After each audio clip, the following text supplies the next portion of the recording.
Hey, I'm Jay Kumar, the BassBlaster, and this is your Seafoam and Kistler rods top 5 of the week in bass fishing, number 1. This is crazy, this is crazy, this is crazy. Right? Can you believe that the team of Jacob Wheeler and Dustin Connell won the last MLF Team Series tournament? I mean, has anybody even heard of these guys? I have no idea who you guys are. Huh? Alright, just messing, of course, because these guys are the 2 winningest dudes ever on the MLF Bass Pro Tour. And even though that tour is packed with hammers, they're the 2 winningest guys. But when it came to that recent Team Series event, they had to get to the last day first. And to do that, they first fished Alabama's Lake Wedowee.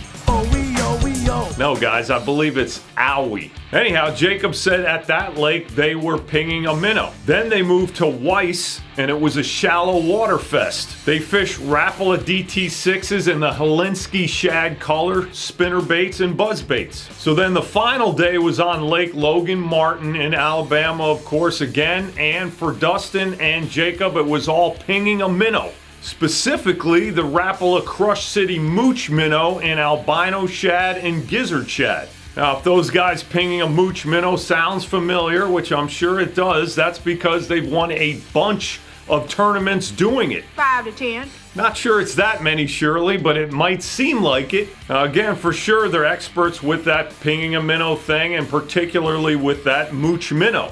But they also make it look a lot easier than it really is. What do I mean by that? Number 2.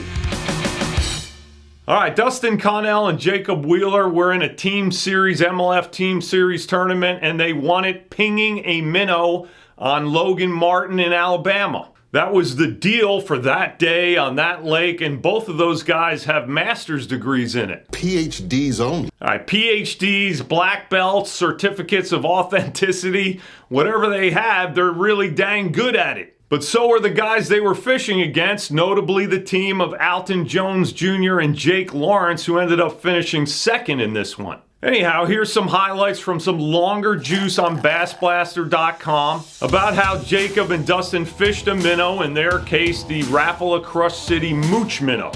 All right, number 1, they cut off the bottom tab of the Mooch Minnow's tail. That gives the bait less action, which they said they wanted with those pressured fish that have probably seen a regular Mooch Minnow a bunch of times. Number 2, they were using that Mooch Minnow in the 2.5 and 3.5 inch sizes, with jig heads from an 1/8 to a 1/2 ounce depending on the fish's depth. They were not concerned with making the bait roll, they just wanted to get it in the fish's face as fast as possible. Number 3, since rolling wasn't the deal, they had longer fluorocarbon leaders, 6 to 8 feet, mostly for efficiency, meaning they could cut off and retie a few times without having to also tie a new FG knot. Dustin's line was Seagar PEX braid to Seagar Tatsu Fluoro, and Justin's was Suffix Revolve braid to Suffix Advanced Fluoro. Number 4, Jacob said there's a window of maybe 4 seconds when you see a fish on the screen to decide what weight jig head you need. Pick that rod up and get your bait 70 to 100 feet out to that fish before it moves too close to the boat or into a bait ball. That means a pinpoint shot to a moving target way out there in a 3D cone, meaning it sure ain't like this. In 4 seconds? Man, I'm not even sure I could do that in 30 seconds? Give me 30 seconds. 30 seconds. Go. Maybe. Number 3. Over the last few years, we've seen an explosion in the number of minnows and other forward-facing sonar baits. Different minnows, different baits, different jig heads.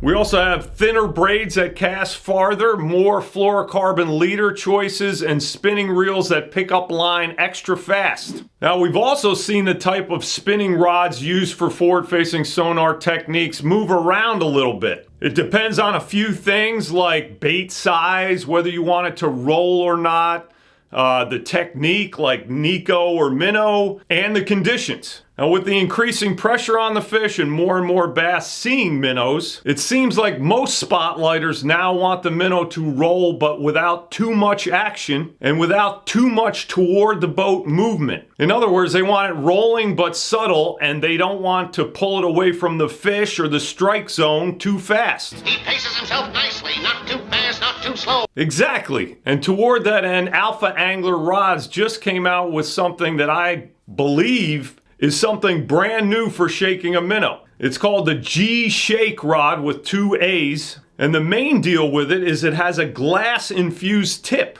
That red part is the glass, and while every part of this rod was intentionally designed for shaking a minnow, to me that tip is the most unique part about this rod. Here's rod co-designer Brandon Palaniuk talking about it. That allows that bait to roll. So if you're having trouble figuring out how to get your minnow to roll, which is an important part to getting those fish to bite, this is gonna help with that. And what it does is it allows it to roll faster without coming back to the boat. And there you have it. Is it the ultimate minnow rod? Only one way to find out, but Alpha only released it as a limited run and it's already sold out. Hit the website and tell them they need to make more. Now they also have a regular shaker rod, but it's not the same as the glass tip G-Shake. Shake, shake, shake, shake your booty, shake your booty. Yep, maybe not the booty part though.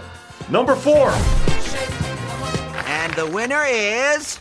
Mr. Nick Trim with a 4-day total weight of 77 pounds even. Yeah, Wisconsin's Nick Trim knows the upper Mississippi River like he knows... Like what? Like he knows about elves. Okay, I don't know if he knows about elves, but he sure does know about bass on that stretch of the river.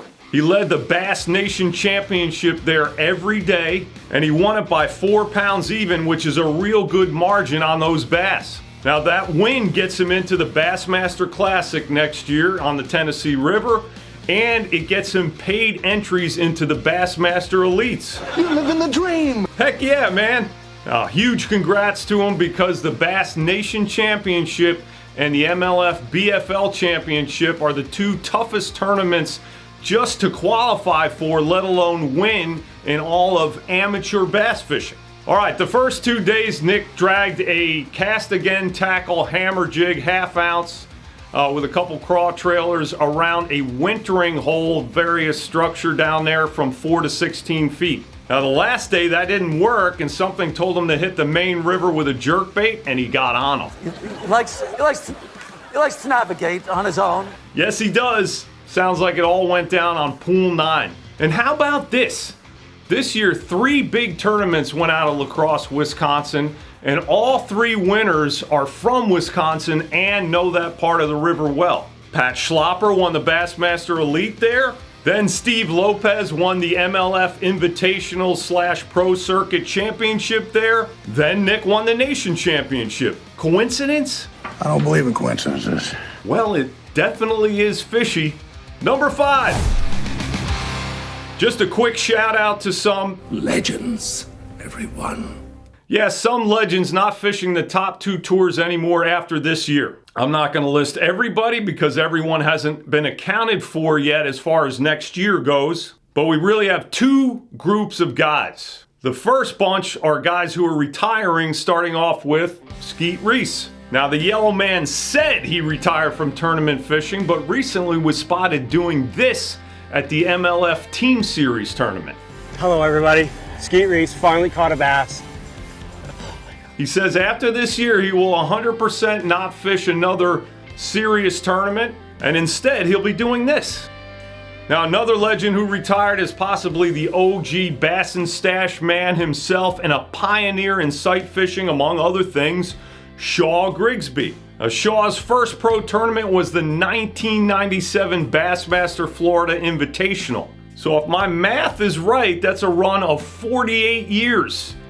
Not quite Rick Clunn's 50, but wow, man, that's a long time. Take a look at this pic. The guy with the arrow pointing at him at the top is Shaw, and the other guy with an arrow pointing at him is Bernie Schultz, a longtime friend of Shaw's, and another guy who's retiring. Now, Bernie said it's kind of a forced retirement because he simply didn't re-qualify for the Bassmaster Elite Series. But anyhow, he fished bass for 44 years. I'm not sure if more retirements are coming, but keep an eye out. Yeah, like that. Now, the other group of guys is guys who are no longer fishing the 2 top tours, but are fishing other trails. Former Classic and FLW Championship winner Luke Clausen is no longer fishing the Bass Pro Tour and will instead fish the NPFLs. Andy Morgan, who did requalify for the Bass Pro Tour, said he's done with forward-facing sonar, and he also will be fishing the NPFLs. And another Bass Pro Tour pro, Fred Rumbanis, said he will be fishing the NPFLs and also the MLF Invitationals.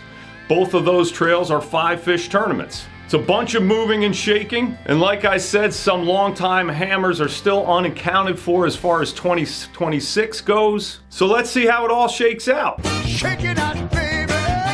All right, that's all I got for you this week. Thank you for watching. Thank you, Seafoam and Kistler. See you next week. God bless you.